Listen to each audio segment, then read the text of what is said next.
Hi, this is Adam from Small Town Machine Shop, and today I'm starting to gather parts for the phase converter. So this is my 15 horse Bowdor. That's going to be my idler. So I'm looking through it. It has a nice service factor, good. Bowdor motors are good motors.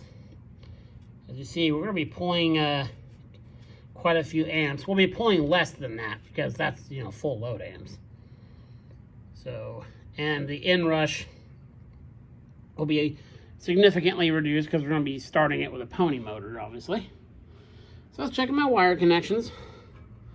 Some stuff looks a little toasty. You always love to see stuff like that when you take a motor cover off. Something touchy in there. Now, I do know the person I bought this from. It was on a big, I forget what he said. It's on some big machine, and the machine crapped out. So he was able to get the motor for very cheap off it, and he sold it to me. And look, what happened was whatever the device this was hooked to seized. So he said something about one of the covers, one of the wires, or yeah, it must be this group here. The wire nut had fallen off and touched in there, and so yeah, I mean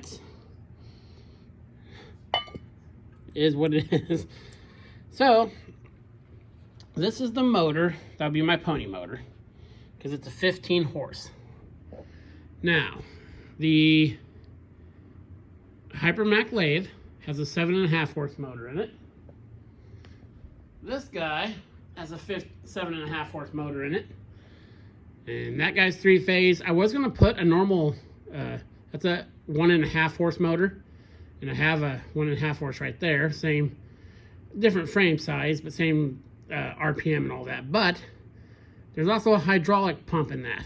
That's 3-phase. So that kind of threw that for a loop. And I have before on machines, not surface grinders, I've put their own separate 3-phase motor powering them, and I don't want to do that, so it's time to get this guy going. Now the big Reed Prentice, I think, has a 10, at least a 10. The motor in it is huge.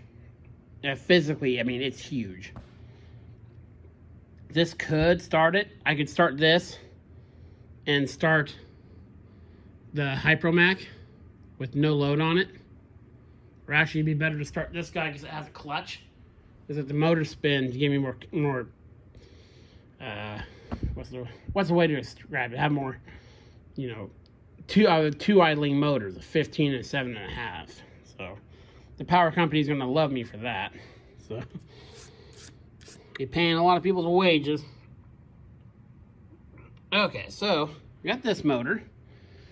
And for the pony motor, I think I'm just going to end up using that 1.5 horse. So I got a pulley for it. Obviously, I wish this was smaller.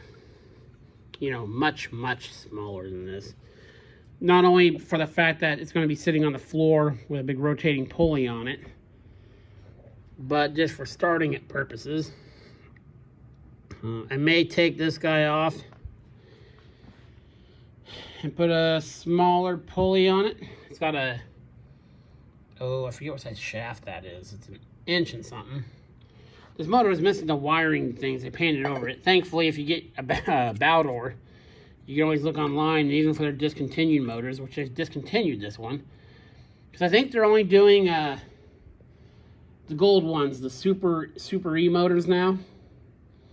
Someone told me, an electrician told me, one of our electricians at work said, they can only sell super efficient motors now, or something like that. I don't know, but all the Bowdors now are gold and a lot of them say Super E on them. But this is what we're going to use. This will power everything I'll ever do. I'll get up here. Here's going to be that was the same motor we used to power the milling machine. We'll come over here. There's a cat. Say hi, cat. Oh, run away. Okay. There's 2 cats, there's 3 cats. The shop is swarming with cats. Okay, so I got a 50 amp breaker. And number, I'm going to double check wire size and all that. Because this idler, and that's what I was doing earlier, this idler is bigger than my last one. So what are these? This is all off, and the fuse is off and everything, so. Oh, that one goes down. Spinner wire, I think it's number, I'll measure, I think it's number 6. I'll double check all that. Because, of course, make sure everything is properly sized and protected. So, yeah. So, tomorrow's plan is to test the motor. So, I might be able to rope start that motor with that bigger pulley on there. I might be able to get it up enough. So, that'll probably be tomorrow's video. I'm gonna have to change another breaker over there, I think. So yeah, tonight's thing, we're gathering the parts to make that because I want to be able to power this. Oh, plus the vertical milling machine will be 3-phase, so I can't really convert that.